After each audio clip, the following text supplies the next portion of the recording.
পটিয়া উপজেলা পরিষদ নির্বাচনে চেয়ারম্যান পদপ্রার্থী বীর মুক্তিযোদ্ধা মরহুম এম এ খালেকের প্রকাশ, চাচা খালেকের সুযোগ্য সন্তান, সৎ যোগ্য সমাজসেবক, শিক্ষানুরাগী, স্বজন ব্যক্তিত্ব সম্পন্ন ও অন্যায়ের প্রতিবাদকারী মোহাম্মদ দিদারুল আলম দিদারকে দোয়াত কলম মার্কায় ভোট দিন।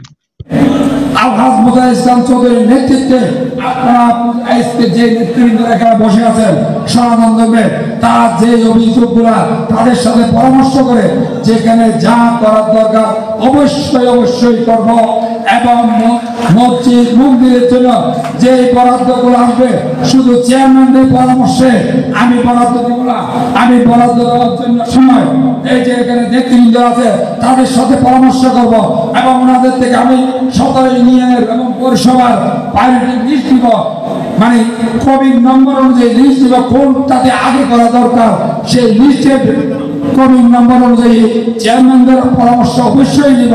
পরামর্শ এবং সনাতন ধর্মের নেতৃবৃন্দের পরামর্শ দিয়ে মসজিদ মন্দির একসাথে উন্নয়নের কাজ করা হবে, মসজিদের কাজ করা হবে, মন্দিরের কাজ করা হবে না, এটা আমি কোনোভাবে মেনে নিতে পারবো না।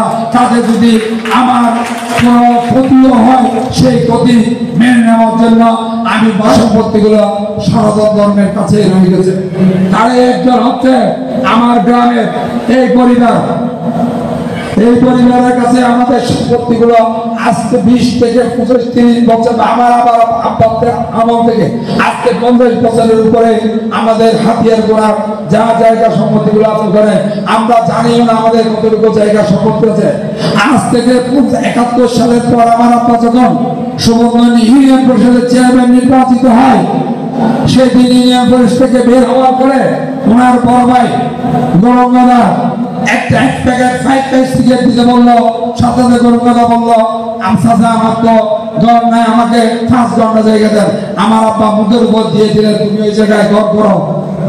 আমরা আগামী 29 তারিখ ছিল সেই পতাকাকে সমুন্নত রাখার জন্য মার্কার একজন মুক্তিযোদ্ধার সন্তানকে জয়ী করে পটিয়ার যারা অসাম্প্রদায়িক রাজনীতিতে বিশ্বাস করেন আপনাদের কাছে আমার উদাত্ত আহ্বান, যদি আর এই পক্ষে আমাকে একটিবার সুযোগ দেন আমি সেই সুযোগ আপনাদেরকে প্রতিজ্ঞা করতেছি নেতৃবৃন্দদেরকে সামনে রেখে যেটা কিছুক্ষণ আগে মাহবুব রহমান চৌধুরী আমার থেকে শুনতে যে আমার বড় ভাই বীর মুক্তিযোদ্ধা, আমি যেন আমার মূল চেতনা থেকে মূল বিশ্বাস থেকে যেন সরে না যায় আমি মাহবুব রহমান ভাইকে সামনে রেখে প্রতিজ্ঞা করতেছি আমি আমার মূল চেতনা থেকে অসাম্প্রদায়িক চেতনা থেকে আমি কোনোভাবে বিচ্যুত হব না।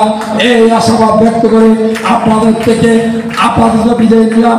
আপনারা আগামীকাল থেকে আজকে এখান থেকে বাড়িতে ফিরে যাওয়ার পরে আপনারা ঘরে ঘরে পাড়ায় উঠান বৈঠক শুরু করেন, কারণ আমার বিরুদ্ধে প্রচুর ষড়যন্ত্র হচ্ছে।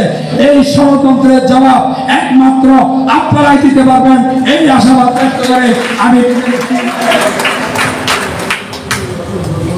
আর সনাতন ধর্মের কোনো কিছু যদি এই নির্বাচনের সময় কোনো আপদ বিপদ অন্য কোনো কিছুর প্রয়োজন হয় আমার এখানে নেতৃবৃন্দ আছে এবং প্রতিষ্ঠার সাথে আমার সার্বক্ষণিক যোগাযোগ আছে, যেহেতু আমি ওনার একজন পারিবারিক সদস্য আমাদের খাওয়া দাওয়া আদান প্রদান হয়, সেই জন্য আপনারা তাদেরকে যে কোনো সময়ে বলতে পারবেন আমি উপস্থিত হব। পটিয়া উপজেলার চেয়ারম্যান হিসেবে নয়, আপনাদের সেবক হিসেবে, আপনাদের ছোট ভাই হিসেবে, দারোয়ান হিসেবে আপনাদের তাকে উপস্থিত হব এই প্রতিজ্ঞা করে আপনাদেরকে সবাইকে আমরা কৃতজ্ঞতা প্রকাশ করছি। আশা করি 29 তারিখের পর আবার জমকালো একটা অনুষ্ঠানের মধ্য দিয়ে সবাইকে একসাথে পাবো এই প্রত্যাশায় সবাইকে ধন্যবাদ ও কৃতজ্ঞতা। জয় বাংলা, জয় বঙ্গবন্ধু, সবাইকে ধন্যবাদ। বাইকে নিয়ে দক্ষিণ মুর্শিদাবাদ শহর পাহারা দিয়েছি। আমি যদি সেদিন সাম্প্রদায়িক কথা তাহলে আমার বৈধ অস্ত্র নিয়ে হিন্দু এলাকা আমি করে থাকতাম না রাইতে। দিদার ভাইকে ভোট দেওয়ার জন্য আজকে আমরা এখানে সমবেত হয়েছি। পাশাপাশি তাকে সারা দিয়ে এখনো বসে রয়েছেন, সেজন্য আমি আপনাদের প্রতি কৃতজ্ঞতা জানাই। পটিয়ার আপামর সনাতন আমাদের মা বোনদেরকে আমরা প্রথমে বোর্ডের মধ্যে নিয়ে যাব, ভোট কেন্দ্রে, কারণ এখন একটা জিনিস আপনাদের সবাই মূল্যবান ভোটটা দিয়ে ওনাকে পরিষদের চেয়ারম্যান হিসেবে পাঠাবেন। মহিলা মানুষ সব জায়গায় হয়তো আমার যাওয়া হয় নাই, সবার সাথে আমার দেখা হয় নাই।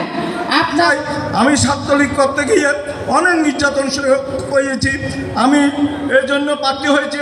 আমার বিকল্প অন্য প্রার্থীকে আক্রমণ করার কোনো সুযোগ নাই, তবু না বলে পারতেছি না। পরিষদের সভাপতি ছিলাম এবং আমরা মেম্বার সমিতি ছিল, আমি মেম্বার সমিতির সেক্রেটারি ছিলাম ফটিয়া উপজেলা।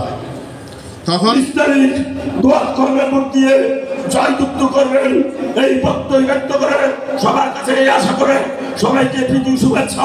পটিয়া উপজেলায় 17টি ইউনিয়ন রয়েছে, আমরা চাই পটিয়া উপজেলা মাসি বিজয়ী হোক।